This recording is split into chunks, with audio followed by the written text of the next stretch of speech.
హృదయాన్ని గురించి మనం నేర్చుకున్నాం. హల్లెలూయా, హల్లెలూయా. హృదయాన్ని కోరుకుంటాడు మనిషి కూడా. హృదయంలో ఒక ప్రత్యేకమైన స్థానాన్ని, ఒక ప్రత్యేకతను కోరుకుంటాడు. అంటే హృదయం దేవుడికి కావాలి, అదే హృదయం మనిషికి కూడా కావాలి. ఎంత విలువైనదైతే ఇద్దరు కోరుకుంటారు దాన్ని.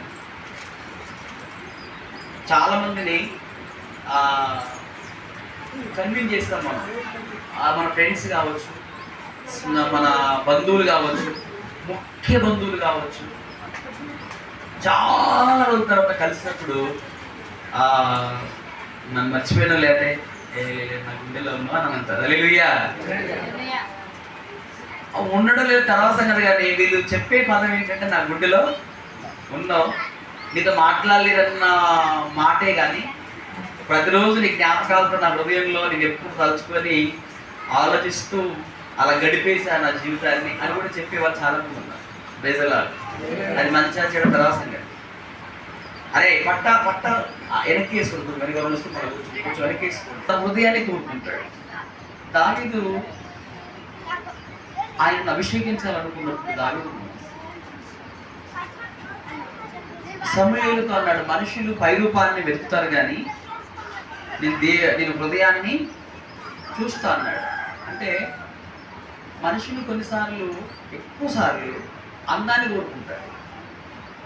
ఈయన అందంగా ఉన్నాడు, ఈయన బాగలేడు, ఈమె బాగుంది, బాగలేదు అని ఎవరు బాగున్నారో వారితో మాట్లాడతారు, ఎవరు మంచిగా మాట్లాడతారో వారితో సహవాసం చేస్తారు. ఇలా ఎక్కువగా పైరూపాన్ని చూస్తారు. ఎవరితో సహవాసం చేస్తారో వాళ్ళతో హృదయాన్ని అంటుకొని, అంటే హృదయంలో స్థానం ఇచ్చి వారితో సహవాసం చేస్తారు. అంటే ఎవరితో ఎక్కువ రిలేషన్, ఎక్కువ ఫ్రెండ్షిప్ చేస్తారో వాళ్ళకు వీళ్ళ హృదయం ఇస్తారు. అంటే హృదయంలో వారికి పదిలం స్థానం. దేవుడైతే పైరూపాన్ని చూడడు, హృదయాన్ని మొదట కోరుకుంటాడు. అంటే హృదయం ఎంతో విలువైంది. హృదయం చాలా అది ప్రాధాన్యత కలిగినది. Praise the lord. అయితే ఈ హృదయం చాలాసార్లు మనల్ని దేవుడు కోరుకునే విధంగా కాకుండా మనం కోరుకునే విధంగా మనల్ని ఇది చాలా కన్ఫ్యూజ్ చేస్తుంది. చాలా భయంకరంగా మనల్ని ముందుకు తీసుకెళ్తుంది. హృదయంలో లోకాన్ని నింపుకుంటుంది, శరీరంతో దేవునిలో నడిపిస్తుంది. అంటే దేవునికి కావాల్సింది హృదయం అయితే శరీరాన్ని దేవునికి అప్పగిస్తుంది, హృదయాన్ని ఏమో లోకానికి అప్పగిస్తుంది. ఎంత భయంకరం. Praise the lord. హల్లెలూయా. ఇప్పుడు మనుషులకు కావలసిందేమో పైరూపం అయితే, దేవునికి కావలసింది లోపల రూపం అయితే, మనుషులకు కావలసినటువంటి దాన్ని కాకోకుండా దేవునికి కావలసినటువంటి దానిని దేవునికి చెల్లించకుండా, దేవునికి చెందకుండా, దేవునికి చెందకూడని శరీరాన్ని దేవునికి ఇస్తున్నాం, దేవునికి చెందవలసిన హృదయాన్ని ఏమో లోకానికి అప్పగిస్తున్నాం. ఈ హృదయంలో ఏముంది అనేది ప్రతి వ్యక్తిగతంగా అందరం ఎరుగుతున్నాం. మన లోపల ఏముంది, మన పెదాల నుంచి ఏం మాట్లాడుతున్నాం, మన హృదయంలో ఏం ఆలోచిస్తున్నాం, మన పెదాలు దేని పలికిస్తున్నాయి. మన హృదయంలో ఇప్పుడు ఒక వ్యక్తికి మనకి ఎలాంటి సంబంధం ఉంది, పెదాలతో ఎలాంటి సంబంధం ఉంది. మనసులో ఏర్పడేటువంటి భావజాలానికి, శరీరముతో కదిలేటువంటి కదలికలకు సంబంధం కొంత అనేది లేకుండా మనం ప్రయాణం చేస్తాం. ఈ ప్రయాణం ఎలాంటిదని లేఖనం చెప్తుంది, వాక్యం చెప్తుంది అంటే చాలా ప్రమాదకరమైనది చెప్తుంది. హల్లెలూయా. హృదయం మోసకరం, హృదయం ఘోరమైన వ్యాధి గలది, దీనిని గ్రహించగలవాడు ఎవడు అని ఇర్మీ చెప్తాడు. హృదయం అంటే ఎలాంటిది? చాలా మోసకరమైనది, ఘోరమైన వ్యాధి గలది, దీనిని ఎవడైనా గ్రహిస్తున్నాడా అని ఆయన ప్రశ్నిస్తూ, ఒకవేళ గ్రహిస్తే వాడు చాలా ప్రయోజనం గలవాడు అవుతాడని ఆయన చెప్తాడు. దేవుని మహిమ కలుగుతాడు. హల్లెలూయా. మన శరీరం కదలడానికి కేంద్ర బిందువు హృదయం. మన శరీరాన్ని కదిలించేటువంటి శక్తి హృదయానికి ఉంది. ఎంతమంది నమ్ముతున్నారు? Praise the lord. హల్లెలూయా. మన మనసులో ఏదైతే మనం ఆలోచిస్తామో దాని కొరకు ఎప్పుడు బయటపడాలని ఆలోచిస్తాం చాలాసార్లు. మనం అందరం ఇక్కడ ఉన్నాం. ఇప్పుడు మన హృదయంలో ఏం ఆలోచించుకున్నామంటే కరెక్ట్గా ఇప్పుడు 12 అవుతుంది, 12 గంటలకు పలానా దగ్గర ఫంక్షన్లో పెళ్లి లగ్నం అవుతుంది. నేను అడిగి పోవాలి, అసలు చర్చి కాడికి వచ్చిన అయ్యగారికి ఏం పని ఒకటే చెప్తా ఉంటుంది, ముగిసైపో అని అనుకుంటాం. ఇప్పుడు మన మనసులో ఎందుకు అలాంటి తొందర కలుగుతుంది అని అంటే, ఇప్పుడు మనల్ని పెళ్లి తొందర పెడుతుంది. మన మనసు పైకి మన చెవులు వాక్యం మీద ఉంటాయి, కానీ మన హృదయం మొత్తం పెళ్లి దగ్గర, లేకపోతే ఇంకా ఫ్రెండ్ ఎక్కడో వచ్చి వెయిట్ చేస్తున్నాడు, లేకపోతే ఎవరో బంధువులు వచ్చి ఇక్కడ వెయిట్ చేస్తున్నారు, లేకపోతే ఇంటి దగ్గర ఏదో మర్చి వచ్చినా, బీరో తాళం మర్చి వచ్చినా, తలుపు సరిగా వేయలేదా, తాళం వేయలేదా, లేకపోతే ఈరోజు ఇంపార్టెంట్ మీటింగ్ ఉండేనా, లేకపోతే ఇంకెక్కడికైనా వెళ్ళాల్సి ఉండేనా, సంథింగ్ మనం ఏదైతే ఆలోచించుకుంటూ ఉంటామో మన హృదయంలో దాని మీద ఎక్కువ దృష్టి ఉంటుంది. మన శరీరం కేవలం అక్కడ ప్రేక్షక పాత్ర మాత్రమే వహిస్తుంది. Praise the lord. ఇప్పుడు హృదయపూర్వకంగా మనం ఉంటాం కాబట్టి మనకు చీదరింపు, లేకపోతే మనకు ఆ చెవులు ఊరికే దొరికి పెడతా ఉంటాయి, ఊరికే ఊరికి అంటే కదిలిస్తూ ఉంటాం. చిన్నగా ఏదో ఒక వంక చేసుకొని బయటకు వెళ్తే బాగుండు అన్నట్లుగా బయటకు వెళ్తుంటాం. తొందరగా బయట పెడితే బాగుండు అన్నట్టుగా ఆలోచిస్తూ ఉంటాం. వాక్యం అయిపోవడమే ఆలస్యం, అతనికి ఎమ్మటి బయటకు వెళ్ళిపోతారని ఉంటాం. ఇక్కడే కాదు, ఇంకా ఏ స్థలంలో ఉన్నా, ఎక్కడ ఉన్నా మన హృదయాన్ని మనలను ఏది భ్రమ పెడుతుందో, ఏది మన హృదయంలో నివాసం చేసుకొని మనల్ని కలవరపరుస్తుందో దాన్ని బట్టి మన శరీరం ఎక్కువ ప్రాకులాడుతుంది. మన హృదయం మన శరీరాన్ని కదిలించే కేంద్ర బిందువు. మన శరీరాన్ని, ఇంత పెద్ద శరీరాన్ని ఎంతో బలంగా కదిలించేటువంటి ఒక చిన్న ఆయుధం అది, చిన్న శక్తి అది. ఇంత పెద్ద శరీరాన్ని చాలా భయంకరంగా కలుగుతుంది, ఉరికిస్తుంది,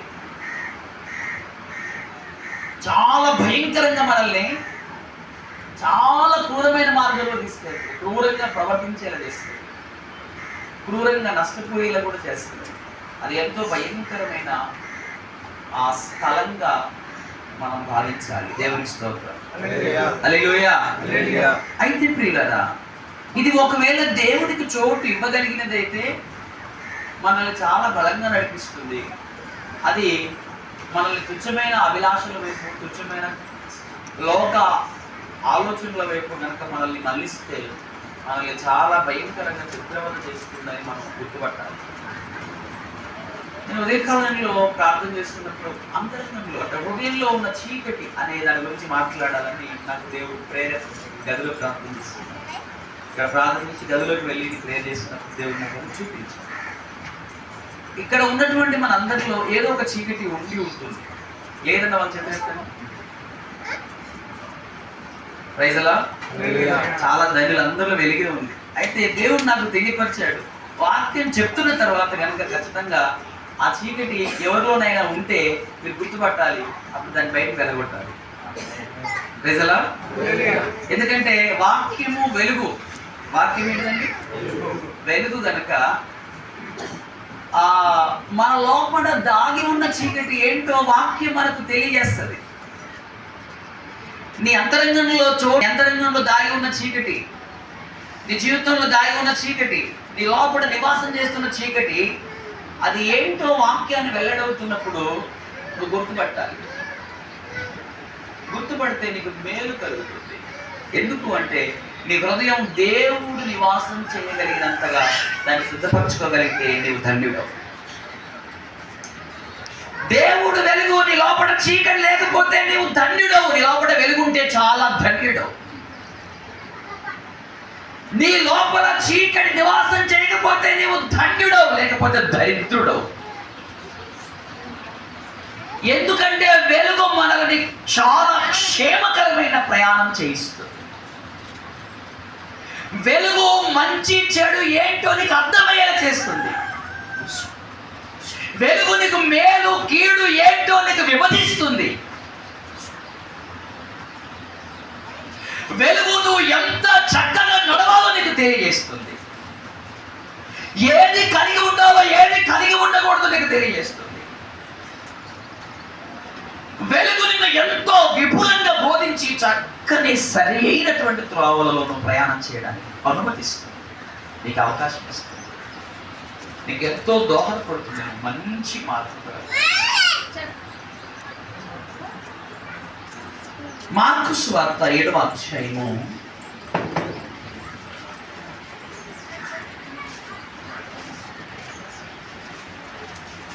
17 నుంచి చదువుకుందాం.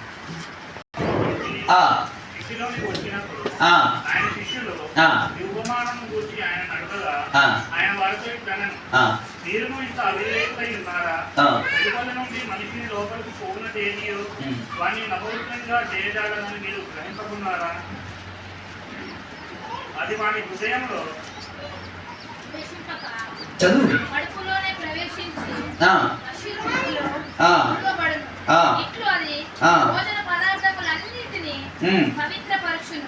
మనుషుని లోపలి నుండి బయలు వెలునది మనుషుని అపవిత్రపరచును.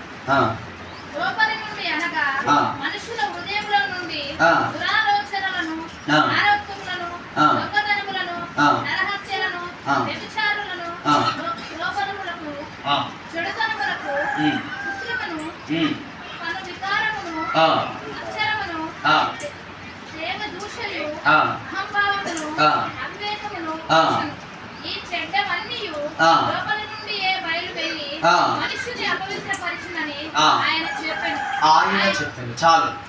హల్లెలూయా, హల్లెలూయా. దేవుని ప్రియులారా, ఇక్కడ యేసుప్రభు వారు ఒక ఉపమానం చెప్పాడు. భోజనం చేయడం గురించి ఒక విషయం చెప్పినప్పుడు మీ శిష్యులు చేతులు కడుక్కోకుండా భోజనం చేసి ఇదే కూడా ఆచారం, ఇది ఒకటి అపశారం అని అన్నాడు. Praise the lord. అక్కడ స్టార్ట్ అయిందన్నమాట. ఒకడు చేతులు కడుక్కోకుండా తినడం వల్ల వాడు అపవిత్రుడేం కాడు. బయట నుంచి లోపలికి వెళ్ళేది కాదు, లోపల నుంచి బయటికి వచ్చేది, అది మనిషిని అపవిత్రుడిగా చేస్తుంది అని ఆయన అక్కడ స్టార్ట్ చేశారు. Praise the lord. హల్లెలూయా. చాలా మంది మనం బయట కనబడుతున్నటువంటి మనుషులు కొంచెం వికారంగా, కొంచెం గలీజ్గా, గజ్జి వేసి, లేకపోతే పుండ్లు అవి, లేకపోతే కొంచెం వికారంగా కొంచెం చిరిగిన బట్టలు వేసుకొని అలా కనిపించింది అనుకోండి, వాళ్ళని చూడగానే మనకు చాలా కొంచెం అసహ్యం అనిపిస్తుంది. వాళ్ళని ఎవరైనా అత్తుకొని ముద్దాడతారా? ఎవరైనా పోయి సరిగా పక్కన కూర్చొని మాట్లాడడానికి ఇష్టపడరు. అలాంటిది వాళ్ళని అత్తుకోవడానికి ఎవరు ఇష్టపడరు. బయట శరీరం వెలుపట ఉన్నటువంటిది మనిషిని అపవిత్రం చేయదు. ఒక దైవజనుడు ఆయన రైలు ప్రయాణం చేస్తున్నాడు. అయితే దిగి బస్ స్టాప్ అక్కడ రైల్వే స్టేషన్ దిగి కొంచెం ముందుకు వెళ్తుంటే అక్కడికి వెళ్ళగానే ఒక ఒంటి నిండా కురుపులై మొత్తం గలీజుగా వేయించి కడిగి తన వస్త్రాన్ని కూడా ఇవ్వగలిగాడు. చూడండి, ఇది ఎవరికైనా సాధ్యమవుతుందా? ఏమండి, సాధ్యమేదండి? ఇది ఎవరికి సాధ్యం కాదు. ఎవరికి సాధ్యమవుతుంది? ఎవరి హృదయంలో చీకటి లేదో, ఎవరి హృదయంలో కల్మషం లేదో, ఎవరి హృదయంలో ద్వేషం లేదో, ఎవరి హృదయంలో గర్వం లేదో, ఎవరి హృదయంలో పొగరు లేదో, వాళ్ళకు మాత్రమే ఎంత వంగి వంచుకొని ఆ వ్యక్తిని కడిగి పరిచయం చేసి అతనికి తన వస్త్రాన్ని కూడా ఇచ్చే అంత ప్రేమ కలుగుతుంది. అది హృదయంలో ఉన్నటువంటి వెలుగు వల్లనే సాధ్యమవుతుంది తప్ప అది మామూలు వ్యక్తులకు సాధ్యం కాని కాదు. అయితే కాదు. హల్లెలూయా, హల్లెలూయా. మనం అంత దిగజారిపోయిన మనసులు పక్కన పెడితే అసలు మన పక్కన మనసులే ప్రేమించాలి కాదు. మనకు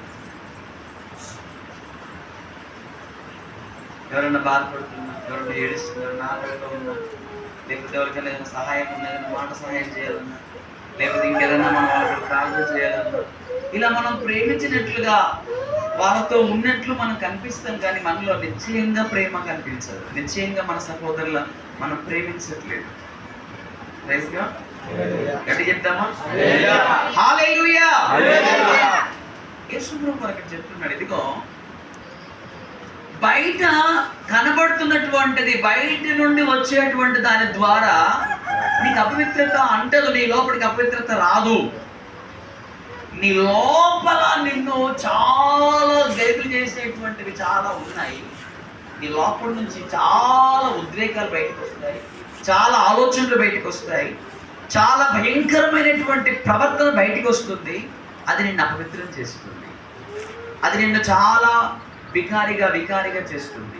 అది నీ లోపల నిన్ను ఎంతో ఎంతో ఎంతో ఎంతో ప్రలోభ పెట్టి దేవునితో సంబంధం లేని వ్యక్తిగా నిన్ను వెలుపల నుండి మనిషిని లోపలికి పోగున్నది ఏది వాని అపవిత్రునిగా చేయజాలదని మీరు గ్రహింపుకున్నారా? అది వాని హృదయంలో ప్రవేశింపక కడుపులోనే ప్రవేశించి బహిర్భూమిలో విడవబడును. ఇట్లు అది భోజన పదార్థములన్నిటినీ పవిత్రపరచును. మనుష్యుని లోపల నుండి బయలు వెళ్ళునది మనుష్యుని అపవిత్రపరచును. లోపలి నుండి అనగా మనుష్యుల హృదయములో నుండి అని చెప్తున్నాడు. లోపల నుంచి మరి ఆయన మార్గానికి వచ్చినటువంటి అవగాహనలోకి మనం రావాలి. చూడండి, అది వాని హృదయములో ప్రవేశింపక కడుపులోనే ప్రవేశించి బహిర్భూములో విడవబడును. ఇట్లది భోజన పదార్థములన్నిటిని పవిత్రపరచును. మనుష్యుని లోపల నుండి బయలు వెళ్ళున్నది మనుష్యుని అపవిత్రపరచును. లోపల నుండి అనగా మనుష్యుల హృదయములో నుండి దురాలోచనలను, జారత్వములను, దొంగతనములను, నరహత్యలను, వ్యభిచారములను, లోభములను, చెడుతనములను, కృత్రిమమును,